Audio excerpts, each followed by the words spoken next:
ગુજરાતમાં અત્યારે મનરેગાના કરોડો રૂપિયાના કૌભાંડો બહાર આવી રહેલા છે અને એની અંદર સરકારના જ મંત્રી બચુ ખાબડના દીકરાઓ પણ સામેલ છે.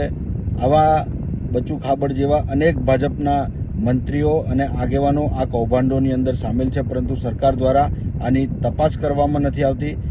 હાલમાં જ ગત રોજ ભરૂચની અંદર એ ડિવિઝન પોલીસ સ્ટેશનમાં આમોદ, જંબુસર અને હાસોટ તાલુકાની અંદર મનરેગામાં કેટલાક કૌભાંડો થયેલા છે એ બાબતની ફરિયાદ પ્રાયોજના અધિકારી મારફત નોંધાવવામાં આવી છે, પરંતુ એ ફરિયાદ ખૂબ જ ધાક પીછોડો કરવાવાળી અને સત્ય છુપાવનારી ફરિયાદ છે.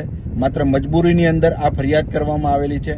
આ જ કૌભાંડ અંગે આજથી બરાબર 2 વર્ષ પહેલા અમોએ માનનીય મુખ્યમંત્રી, માનનીય કલેક્ટરશ્રી અને જવાબદાર સરકારના અધિકારીઓને આ અંગે તપાસ હાથ ધરી એસઆઈટીની રચના માટેની પણ માગણી કરેલી હતી, પરંતુ સરકારના છુપા આશીર્વાદથી ભારતીય જનતા પાર્ટી સાથે જોડાયેલા સત્તાધારી લોકો આ કૌભાંડની અંદર પ્રત્યક્ષ અને પરોક્ષ રીતે સામેલ હોવાના કારણે આની તપાસ કરવામાં નથી આવી.